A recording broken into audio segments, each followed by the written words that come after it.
Γεια σου YouTube.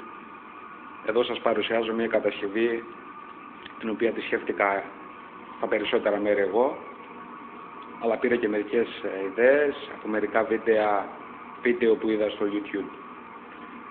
Εδώ λοιπόν έχουμε μια σόμπα που όπως βλέπετε καίει πάρα πολύ δυνατά. Πάω το κινητό μέχρι το καζάνι για να δείτε μέσα τη φωτιά.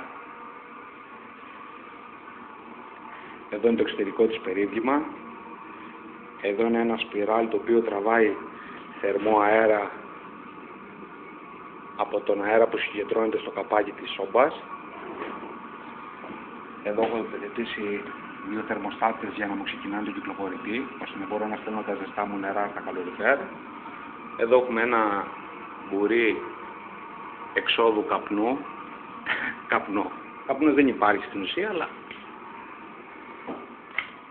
Και τώρα θα δείτε το μαγικό αυτής της σόμπας, ότι δεν βγάζει καπνό.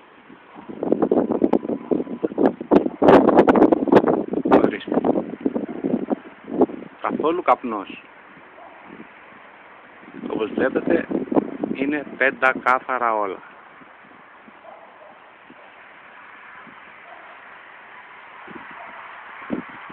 Βλέπετε, καθόλου καπνός. Παίρνω περιμετρικά το σπίτι για να μην νομίζω ότι σας πάω σε άλλη καμινάδα. Άτι καμινάδα.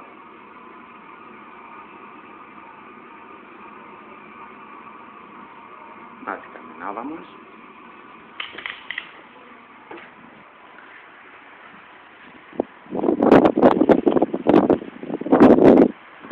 Άτι καμινάδα χωρίς καπνό.